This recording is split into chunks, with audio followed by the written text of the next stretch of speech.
ನಮಸ್ಕಾರ. ಕೆಲವೊಮ್ಮೆ ನಾವು ಅಂದುಕೊಂಡಿದ್ದಕ್ಕಿಂತ ಹೆಚ್ಚು ಶ್ರಮ ಪಡುತ್ತೇವೆ, ಅತಿ ಹೆಚ್ಚು ಕೆಲಸ ಮಾಡುತ್ತೇವೆ. ಆದರೂ ಯಶಸ್ಸು ಮಾತ್ರ ನಮ್ಮಿಂದ ದೂರವೇ ಇರುತ್ತದೆ. ನಮಗಿಂತ ಕಡಿಮೆ ಕೆಲಸ ಮಾಡುವವರು ಹೆಚ್ಚು ಯಶಸ್ಸು ಪಡೆಯುವುದನ್ನು ನೋಡಿ ನಮಗೆ ಆಶ್ಚರ್ಯವಾಗುತ್ತದೆ. ಯಾಕೆ ಹೀಗೆ? ಆಚಾರ್ಯ ಚಾಣಕ್ಯರು ಹೇಳುತ್ತಾರೆ, ಕೇವಲ ಕಠಿಣ ಪರಿಶ್ರಮವಿದ್ದರೆ ಸಾಲದು. ಯಶಸ್ಸಿಗೆ ಬೇಕಾದ ಅತ್ಯಂತ ಮುಖ್ಯವಾದ ಶಕ್ತಿ ಸಮಯ ಮತ್ತು ಸಂದರ್ಭದ ಅರಿವು.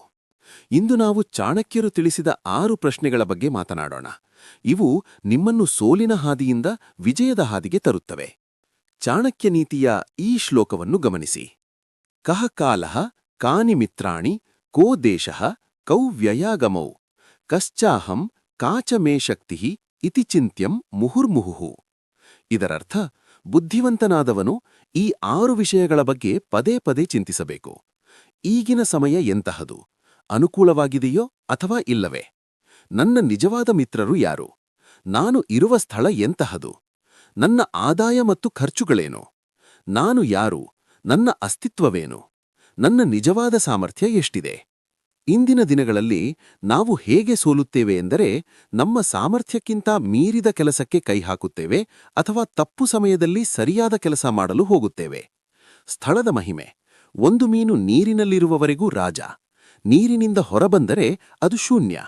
ಹಾಗೆಯೇ ನೀವು ಎಲ್ಲಿ ಗೌರವ ಸಿಗುತ್ತದೆಯೋ ಅಲ್ಲಿ ಮಾತ್ರ ನಿಮ್ಮ ಶಕ್ತಿಯನ್ನು ಪ್ರದರ್ಶಿಸಿ. ಸಮಯದ ಪ್ರಜ್ಞೆ.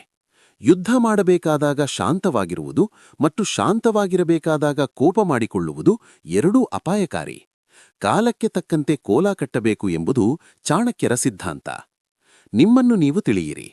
ಚಾಣಕ್ಯರು ಹೇಳುತ್ತಾರೆ, ನಿಮ್ಮ ಸ್ವಂತ ಶಕ್ತಿ ಮತ್ತು ದೌರ್ಬಲ್ಯ ತಿಳಿಯದಿದ್ದರೆ ನೀವು ಯುದ್ಧಕ್ಕೆ ಹೋಗುವ ಮೊದಲೇ ಸೋತಿದ್ದೀರಿ ಎಂದರ್ಥ.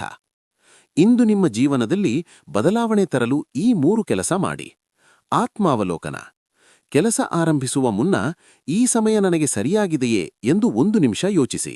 ಅವಸರದ ನಿರ್ಧಾರ ಬೇಡ. ಸುತ್ತಮುತ್ತಲಿನವರ ಮೇಲೆ ಕಣ್ಣಿರಲಿ.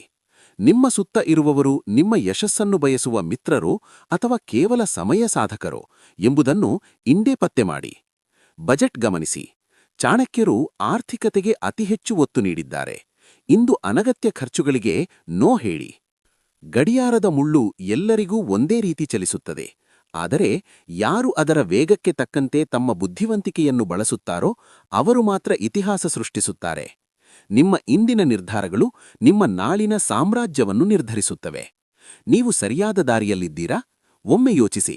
ನಾಳೆ ಮತ್ತೆ ಭೇಟಿಯಾಗೋಣ. ಧನ್ಯವಾದಗಳು.